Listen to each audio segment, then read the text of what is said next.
Join our community and dive into chilling horror tales that will steal your breath away. Subscribe, ring the notification bell, and brace yourself for a journey into the unknown. It was said no one ever left Millbrook Inn alive, not after sundown, not even those who came seeking warmth or shelter from the cold bite of a Kentucky winter in 1847. A young woman named Clara stood at the edge of the woods, her breath visible in the frosty air as she stared up at the inn perched on a hill like a forgotten sentinel. Its windows were dark, but something about the way the moonlight hit its weathered wooden walls made it seem alive, watching her every move. She tightened her grip on the letter, clutched in her hand a plea for help from someone claiming to know what happened to her missing brother. Clara had traveled miles through treacherous terrain, guided only by rumors and desperation. Her brother Elias had vanished 3 months prior, leaving behind nothing but his coat found near these woods. People whispered he'd gone mad, chasing legends of ghosts that roamed the area. Others claimed darker truths lurked here, truths buried alongside the 43 graves, scattered across the property. As she stepped closer to the inn, the trees seemed to close in around her, their branches twisting like skeletal fingers reaching out to pull her back. She could hear faint whispers carried by the wind voices, too faint to understand yet heavy with malice. They called her name, though she couldn't tell if they meant to warn her or lure her forward. Inside the inn, the air was thick with decay and dampness. The floorboards groaned beneath her boots as she moved deeper into the shadowy interior. A single candle flickered on a table, casting eerie shadows against peeling wallpaper. There was no sign of life, no sound except the steady drip of water somewhere in the distance. Then she saw them, portraits lining the walls, dusty and cracked faces staring down at her with hollow eyes. Among them were 2 women dressed in tattered gowns, their expressions serene yet unsettling. One portrait bore an inscription, faded but legible: Sisters Cunningham, keepers of secrets. Clara felt a chill run down her spine as she reached out to touch the frame. Her fingers brushed against the glass, and suddenly the room grew colder. The whispers grew louder, more insistent, until they became a deafening chorus screaming words she couldn't comprehend. Panic surged within her as the candle flame sputtered and died, plunging her into darkness. In that moment she felt hands grab her shoulders, cold and unyielding, pulling her backward toward the center of the room. She fought against them, blindly clawing at the air until she stumbled over something hard and unyielding. When she struck a match, the light revealed a trap door beneath her feet, carved with strange symbols, etched deep into the wood. Her heart pounded as she hesitated. Should she open it? What awaited her below? Could it lead her to Elias? Or would it seal her fate forever among the dead? With trembling hands, she lifted the latch and descended into the abyss where the true horrors of Millbrook Inn awaited. The air grew colder. With each step, Clara took down the rickety wooden ladder, her boots scraping against splintered rungs that groaned under her weight. The match in her hand burned low, its flame flickering like a dying heartbeat, casting jagged shadows on the stone walls around her. It smelled of earth and rot, as though the ground itself were swallowing her whole. At the bottom, she found herself in a narrow corridor lined with rusted iron sconces, their candles long extinguished, but still holding remnants of wax pooled like frozen tears. She lit another match, shielding the tiny flame from the stale breeze that seemed to come from nowhere and everywhere at once. The light revealed words carved into the walls, phrases scrawled in jagged handwriting. Help, U.S. forgive us. Save yourself. Clara's breath hitched as she traced one of the carvings with her fingertips, the edges rough and uneven as if made by desperate hands. Her mind raced. Was this some kind of warning or a cry for help from those who had come before her? And where was Elias? Had he been here too? The corridor opened into a larger chamber, dimly lit by faint moonlight filtering through cracks in the ceiling. At its center stood an altar draped in tattered black cloth stained with what looked disturbingly like dried blood. Surrounding it were rows of small wooden markers, each etched with a name and date. Some dates went back decades, others only months. But there were 43 of them, matching the number of graves outside. She approached the nearest marker and read the inscription aloud, her voice trembling in the silence. Mary Caldwell, 1829. Gone too soon. As soon as the words left her lips, the room shifted. The temperature plummeted, and the whispers returned louder, this time forming coherent sentences. We tried to stop them. They wouldn't listen. Clara spun around, searching for the source of the voices, but saw nothing except her own pale reflection, staring back at her from the polished surface of the altar. Something wasn't right about the reflection, though it didn't move when she did. Instead, it smiled a slow, cruel smile, while dark tendrils of shadow curled around its feet. Before she could react, a figure emerged from the darkness behind her, tall and gaunt with hollow eyes that glowed faintly in the gloom. It wore the tattered remains of a dress, its fabric torn and stained beyond recognition. Its lips parted, revealing teeth filed to sharp points. Sister Cunningham, it whispered in a voice that echoed unnaturally within the confines of the chamber. Welcome home. Clara stumbled backward, her heart hammering in her chest as more figures began to materialize, stepping out of the shadows until they surrounded her. Their faces were familiar, now matching the portraits upstairs, but twisted, distorted versions of themselves. Their eyes gleamed with malice, their expressions hungry, predatory. You shouldn't have come here, child. One of them said, her voice soft, yet cutting like a blade wrapped in silk. You'll join the others soon enough. What do you want from me? Clara demanded, her voice cracking under the weight of fear. Why are you doing this? The tallest figure, the one who had first spoken, stepped closer, her movements unnervingly, fluid as though she floated rather than walked.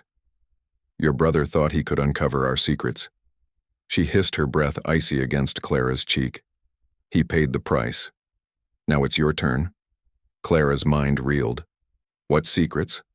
What price? Where is Elias? The figures closed in, their whispers growing louder, overlapping until they became a cacophony of screams, accusations, pleas for mercy. Then just as suddenly as they had appeared, they vanished, leaving Clara alone in the suffocating silence. But she wasn't truly alone.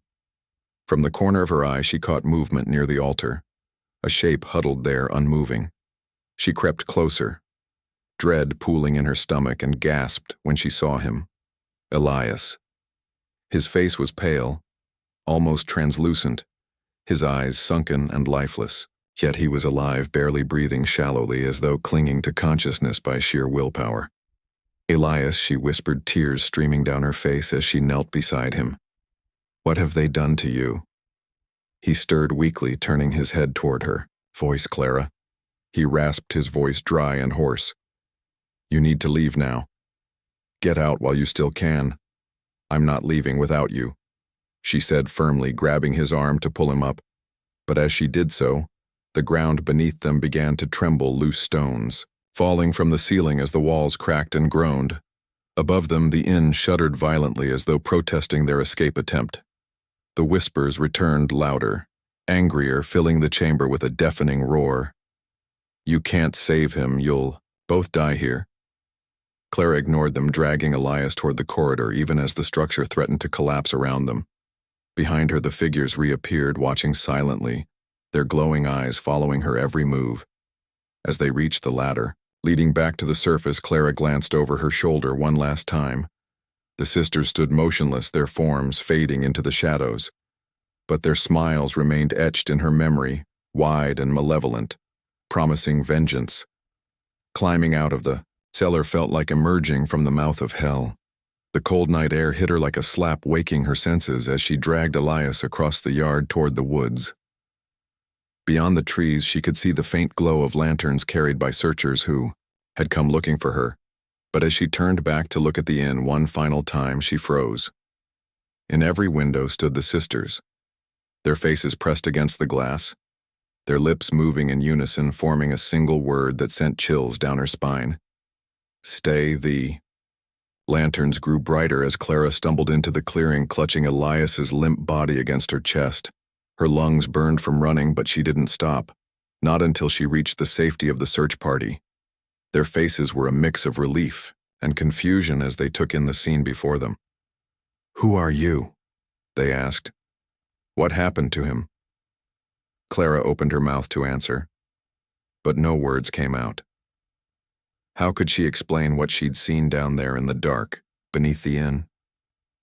How could she make them believe that the sisters were real, that they weren't just figments of her imagination or remnants of some fevered nightmare? She shook her head, tears streaming down her face. Just help him, please, he's hurt. The men carried Elias away, his frail form draped over their shoulders like a broken doll. Clara followed close behind her legs, trembling with exhaustion, yet unwilling to let him out of her sight. They brought him to a small cabin on the outskirts of town where a doctor tended to his wounds, stitching up gashes that looked more like claw marks than anything human. As the hours passed, Clara sat by Elias's bedside, her eyes fixed on his pale face, willing him to wake up. Around her, the room was quiet save for the occasional creak of the wooden floorboards and the soft hum of the wind outside. But even in the stillness, she couldn't shake the feeling that she was being watched. When Elias finally stirred, it was with a gasp, his eyes snapping open wide with terror. He grabbed Clara's hand, his grip surprisingly strong given his weakened state. "We have to leave," he rasped, his voice raw and urgent. "Do you hear me? We can't stay here, why not?" Clara asked, leaning closer, her heart pounding in her chest. "What did they do to you?" Elias hesitated, his gaze darting toward the window as though expecting something, or someone, to appear. There was pain in his expression, but also guilt, a deep sorrow that seemed to weigh heavily on him. "It's not what they did to me," he said finally. "It's what I saw." Clara waited breathless as he continued. His voice was barely above a whisper, as though afraid the walls themselves might overhear. "I saw things, Clara. Things I can't unsee. They showed me everything, the truth about Millbrook Inn, about the graves, about why people keep disappearing." "Tell me," she urged, gripping his hand tighter. "Please, Elias, you have to tell me." He closed his eyes as if bracing himself for what he was about to say. "The sisters, they're not just ghosts," he began slowly. "They're keepers. Keepers of a curse, an ancient pact made long before any of us were born. The inn sits atop sacred ground once used by settlers to bury those who died under mysterious circumstances. Women, children, strangers passing through, all marked as sacrifices to appease something older, darker than anything we can comprehend." Clara felt a chill run down her spine. "Sacrifices," she repeated numbly. "You mean they killed them, no?" Elias corrected, his voice trembling slightly. "Not directly. At least not at first. People started vanishing without explanation. Entire families wiped out overnight. The townsfolk blamed illness, accidents, anything to avoid facing the truth. But then the disappearances became too frequent, too deliberate. And when they dug up the graves, they found nothing. Nothing, just empty coffins," he confirmed. "Or worse, things that shouldn't exist, bones rearranged in unnatural shapes, symbols carved into skulls, evidence of rituals performed after death." Clara recoiled, horror washing over her. "So the sisters, they protect the secret," Elias interrupted, his tone grim. "They ensure no one leaves alive. Anyone who learns the truth becomes part of it, trapped forever, feeding the darkness." Before Clara could respond, the door to the cabin creaked open, startling them both. A man stood in the doorway, his silhouette framed by the flickering light of a lantern. "Sheriff Grayson," he introduced himself, tipping his hat slightly. "Heard y'all had quite the ordeal out there near Millbrook." Clara exchanged a wary glance with Elias before nodding. "Yes, sir, we did. My brother was attacked by something out there." "Attacked," the sheriff mused, stepping further into the room. His boots thudded heavily against the wooden floor as he approached. "Care to elaborate?" Elias hesitated, clearly debating how much to reveal. Eventually, he settled on a vague version of events, leaving out the supernatural elements. Instead, he focused on the physical danger they'd encountered, the crumbling structure of the inn, the crypt below. But even as he spoke, Clara noticed the way the sheriff's eyes lingered on them, calculating, assessing. Something about him felt off after asking a few more questions. The sheriff tipped his hat again and turned to leave. "Be careful traveling these parts," he warned over his shoulder. "Strange things happen around here. Things best left undisturbed." Once he was gone, Clara let out a shaky breath. That was strange. More than strange. Elias muttered, sitting upright despite his injuries. There's something he's not telling us, like what Elias didn't answer immediately. Instead, he reached for the journal tucked inside his coat pocket, a worn leather-bound book filled with scribbled notes, sketches, and maps. He flipped it open to a page marked with a scrap of cloth and showed it to Clara. It was a map of Millbrook Inn and its surrounding property. But what caught her attention was the series of markings scattered across the land, each labeled with a name and date, matching the graves. These aren't random burials, Elias explained quietly. These are markers, points of power, nexus sites feeding whatever force is tied to the curse, and the sheriff knows about them. Clara realized, her stomach sinking. Exactly. Elias confirmed his expression, grim, which means we're running out of time. Outside, the wind picked up, rattling the windows as though urging them to hurry. Shadows danced across the walls cast by the swaying branches of nearby trees. But amidst the chaos, one shadow remained unnaturally still. Watching, waiting. The storm rolled in. Without warning, clouds choking the moonlight until the world outside became a swirling abyss of blackness and howling winds. Rain lashed against the cabin windows like angry fists trying to break through. The lantern on the table flickered, its flame struggling to stay alive as though it too sensed the encroaching danger. Clara stared at the map spread across the table, her fingers trembling as she traced the lines Elias had drawn, connecting the graves to the inn. Each marker pulsed in, her mind like a heartbeat, slow and steady yet menacing. She could feel it now, an unseen force pressing against her thoughts, whispering fragments of words she couldn't quite understand. We need to destroy the nexus sites. Elias said, his voice low, but urgent. If we can disrupt the flow of energy feeding the curse, maybe we can weaken them. And then what? Clara shot back, frustration bubbling beneath her fear. Even if we manage that, do you really think they'll just let us walk away? Those sisters aren't human, Elias. They're something else entirely. Elias didn't respond immediately. Instead, he leaned over the map, studying it intently. His eyes darted between the symbols scrawled in the margins and the sketches of strange artifacts he'd made during his time investigating Millbrook Inn. One drawing caught Clara's attention. A mirror framed in tarnished silver, etched with intricate patterns resembling vines or perhaps veins. What is this? She asked, pointing to the sketch. It's called the Veilkeeper's Mirror, Elias replied, his tone heavy with unease. According to local legend, whoever looks into it sees their true self stripped bare of all lies and illusions. For some, it drives them mad. For others, well, let's just say not everyone survives the reflection. Clara swallowed hard. So where is it? Buried somewhere inside the inn, Elias answered cryptically. But finding it won't be easy. It's hidden deep within the labyrinth below, guarded by traps and worse. Before Clara could argue further, a loud crash echoed from outside, sending both of them bolting upright. The sound came again, closer this time, accompanied by the unmistakable creak of footsteps on the porch. Someone, or something, was out there. Stay here, Elias ordered, grabbing a rifle propped against the wall. I'll check it out. No way, Clara snapped, standing firm despite the terror clawing at her chest. You're barely strong enough to stand upright. There's no way I'm letting you go out there alone. Elias hesitated, clearly torn between protecting her and facing whatever lurked beyond the door. Finally, he nodded, handing her a lantern. Take this. Keep it lit. No matter what happens, don't let the light go out together. They moved cautiously toward the entrance, each step amplifying the pounding of their hearts. When Elias reached for the handle, Clara held her breath, steeling herself for what might come bursting through the door. But when it swung open, there was nothing, only the raging storm and the silhouette of a figure retreating into the darkness. Wait, Clara called out instinctively, stepping forward despite Elias's attempt to hold her back. Who are you? The figure paused, turning slightly so that the faint glow of lightning illuminated its face. It was Sheriff Grayson, his expression unreadable yet undeniably sinister. You shouldn't have stayed, he said, his voice carrying over the wind, like moths to a flame always drawn to the fire. What do you mean?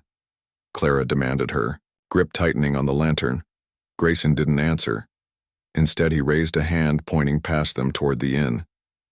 Its silhouette loomed in the distance, jagged and ominous against the stormy sky. Then he turned and disappeared into the night, leaving. Behind only silence and dread, Clara turned to Elias, her heart racing. What does he know? Why would he bring us here? I don't know. Elias admitted, his jaw clenched in frustration. But one thing's clear. He's involved somehow. Maybe even working with them meaning the sisters. Exactly. And if we don't act fast, we'll end up like everyone else, buried under the dirt, forgotten. They gathered what supplies they could, stuffing maps, journals, and weapons into a satchel before heading back into the Tempest. Their journey to the inn felt endless, each step weighed down by the oppressive atmosphere. Around them, the trees swayed violently, their branches clawing at the sky as though trying to escape the earth itself. When they finally reached the inn, its doors stood ajar invitingly yet ominously. The interior was darker than before, the shadows thicker, more suffocating. As they descended once again into the cellar, Clara couldn't shake the feeling that they weren't alone. The whispers returned almost immediately, growing louder with every step until they coalesced into a single voice, familiar yet distorted. Welcome home, it crooned, wrapping around them like a vice. Clara froze, recognizing it instantly. The mirror. Her gaze darted to the far corner of the chamber where the Veil Keeper's mirror now rested atop the altar, gleaming faintly as though it had been waiting for them all along. You see it too, don't you? Elias murmured, his voice barely audible over the cacophony. Clara nodded, unable to tear her eyes away from its surface. It called to her, promising answers, secrets, long-buried truths that could either save her or destroy her. Don't look into it, Elias warned, gripping her arm tightly. Whatever you do, don't look. But it was already too late.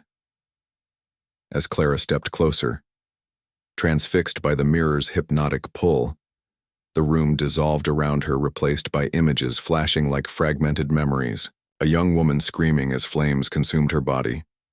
Children huddled together, crying in the dark shadows, creeping along walls, devouring everything in their path. And then she saw him, Elias, but not as he was now. Younger, healthier, standing beside the sisters, their hands clasped together in some kind of ritual, blood dripping from their intertwined fingers. Clara stumbled backward, breaking free from the vision, gasping for air. She turned to Elias, her eyes wide with betrayal. What was that? What did I just see? Elias looked away, guilt etched onto his face. I tried to stop them, he whispered hoarsely. I swear I did. But they promised me power, knowledge, things. I couldn't resist. You were part of this, Clara accused, her voice shaking with rage. How could you? Before Elias could respond, the ground beneath them began to quake violently. Cracks spiderwebbed across the walls as the sisters materialized, their forms flickering like candle flames caught in a draft. It's too late for apologies, one of them hissed, her voice dripping with venom. Now you'll join us, both of you. The quaking intensified as the sisters stepped closer, their forms shifting unnaturally between solid and spectral. Their eyes glowed with an otherworldly light, burning into Clara and Elias like embers searing skin. You think you can undo what has been done? One of them spat, her voice slicing through the chaos like a blade. The pact was sealed long before your time, child, and now it demands its due. Clara backed away, clutching the lantern tightly in her hands, its flame trembling but refusing to die. She glanced at Elias, who stood frozen, guilt etched across his face. Why didn't you tell me? She demanded, her voice breaking. What did you do? I made a mistake, Elias admitted, his words tumbling out in a desperate rush. I thought I could control it, that I could use their power for good. But they lied, Clara. They always lie. The sisters laughed, a sound that echoed unnaturally within the confines of the chamber, filling the air with malice. Lies are all we have ever known. Another sister chimed in, her lips curling into a cruel smile. Your brother sought knowledge, but he found only despair. Now you will share his fate.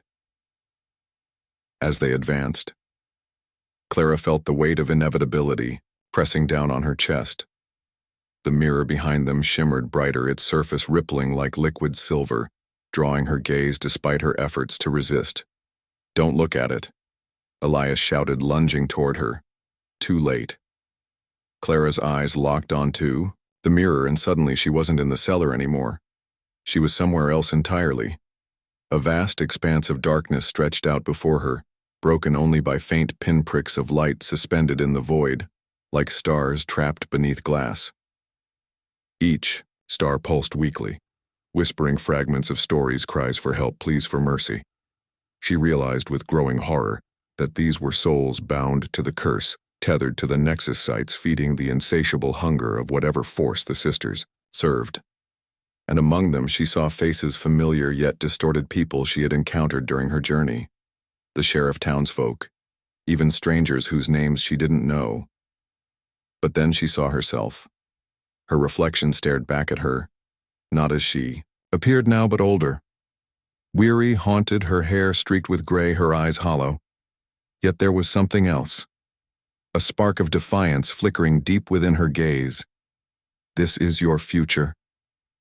The mirror whispered, its voice soft yet cutting, like silk wrapped around a blade. If you stay here, if you fight, this is what becomes of you. Clara recoiled, stumbling backward until she collided with something solid. Elias grabbed her arm, pulling her back to reality. The vision faded, leaving behind only the oppressive darkness of the cellar and the looming presence of the sisters. We have to destroy it. Clara gasped, her voice shaking. Destroy the mirror. Elias hesitated, fear warring with resolve. We can't. It's tied to the curse. If we break it, we might unleash something worse, and if we don't, they'll kill us both.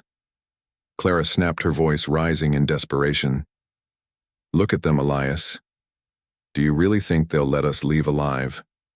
Before he could answer, the ground beneath them split open, revealing a chasm filled with writhing shadows, tendrils of darkness reaching up toward them like grasping hands. The sisters raised their arms, chanting in unison, their voices weaving together into a haunting melody that seemed to warp the very fabric of reality. Clara acted on instinct, grabbing a shard of broken stone from the floor and hurling it at the mirror. The impact sent cracks spiderwebbing across its surface. The chanting faltered momentarily as the sisters turned their glowing eyes toward her, fury radiating from their forms. You dare, the tallest sister snarled, her voice thunderous enough to shake the walls. Do it again, Elias urged, grabbing another piece of debris. Aim for the center. Together they hurled their makeshift weapons, striking the mirror repeatedly until the cracks spread wide enough to shatter it completely. The resulting explosion of light and sound knocked them off their feet, sending shockwaves rippling through the chamber. When the dust settled, the sisters were gone, replaced by silence so profound it felt unnatural. The lantern's flame sputtered once, then steadied, casting dim light over the ruins of the altar and the shattered remains of the mirror. Is it over? Clara asked, her voice barely above a whisper. I don't know, Elias replied, struggling to his feet. His expression was grim, his body trembling with exhaustion, but I don't hear them anymore.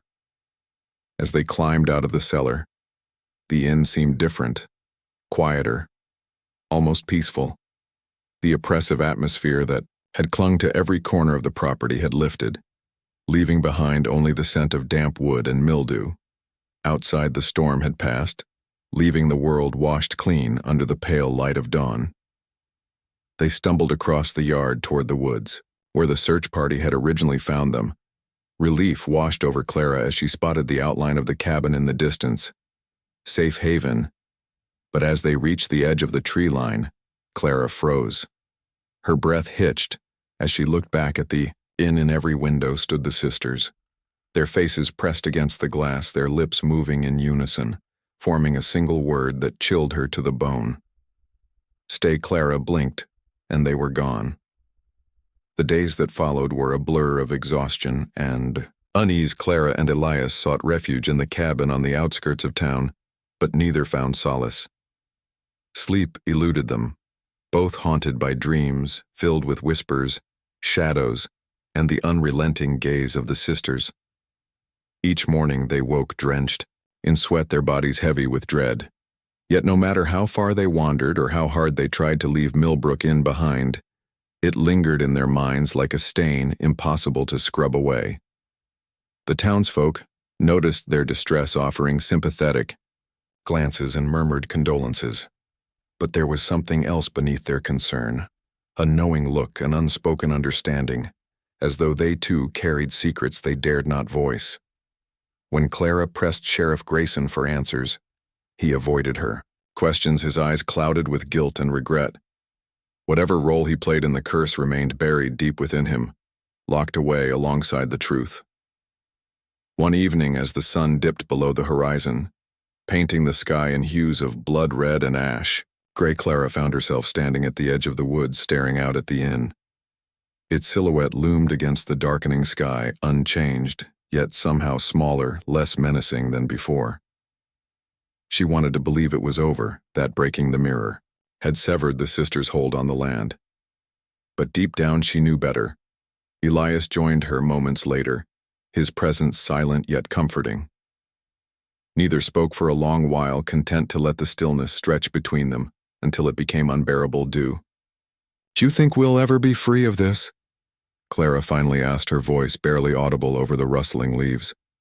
"Free," Elias repeated the word, hollow and distant. "Free from what? From the guilt? From the memories? Or from them?" Clara didn't answer because she didn't know. As night fell, they returned to the cabin, seeking shelter from the encroaching darkness. But even indoors, the feeling of being watched persisted. Shadows danced along the walls, cast by the flickering lantern light, yet some seemed to move independently, lingering just beyond the edge of perception. Clara tried to ignore it, focusing instead on the journal Elias had salvaged from the inn. Its pages contained fragments of myths, legends, warnings about sacred ground and ancient pacts written in frantic scrawls as if whoever penned them feared discovery. Then she found it. A passage underlined, repeatedly marked with desperate asterisks. To break the curse, one must offer themselves willingly. Only through sacrifice can the cycle end. Her blood ran cold as she read the words aloud. "What does it mean?" she asked, turning to Elias. He sighed heavily, sinking into a chair opposite her.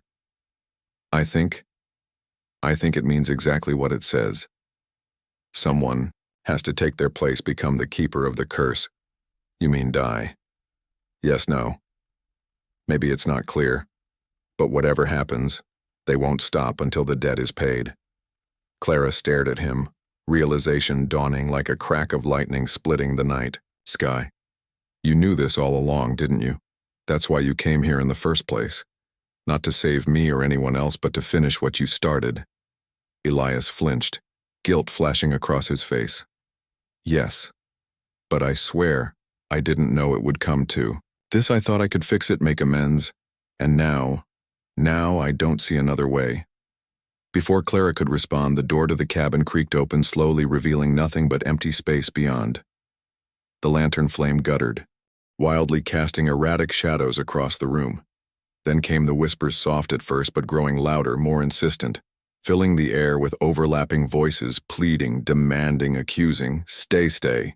Stay." Clara clutched the journal tightly, her knuckles white. "We're not staying here." Elias stood, resolute determination etched onto his face. "Go, Clara," he said softly. "This isn't your fight anymore." "What are you talking about?" "I'm going back to the inn. To finish this once and for all." "No," Clara snapped, stepping toward him. "You'll die?" "Maybe," he replied, his voice steady, unwavering. "But maybe that's what needs to happen. For all of us." Before she could argue further, the whispers erupted into a deafening roar, shaking the cabin to its foundation. The sisters appeared, suddenly materializing from the shadows, their forms flickering like flames caught in a draft. Their eyes burned with fury, their hands outstretched, claws ready to strike. "Run, Clara," Elias shouted, shoving her toward the door. "Take the journal, find someone who can help." But Clara hesitated, torn between fear and loyalty. "Go," he urged one last time. "Please." With tears streaming down her face, Clara bolted into the night, clutching the journal to her chest.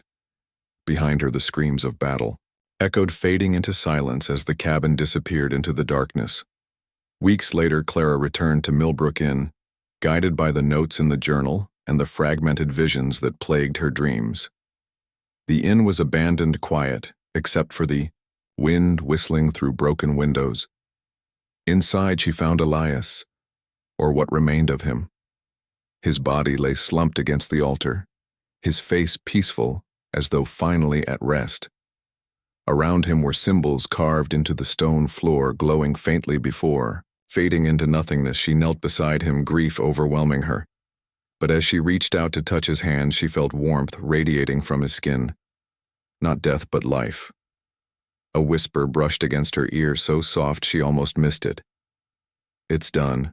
When Clara turned back to look at the inn one last time, she saw them. The sisters standing in the windows, watching silently. But this time their expressions weren't cruel or malevolent. They were serene, almost grateful as Clara walked away. The inn crumbled behind her, collapsing into dust, swallowed by the earth itself.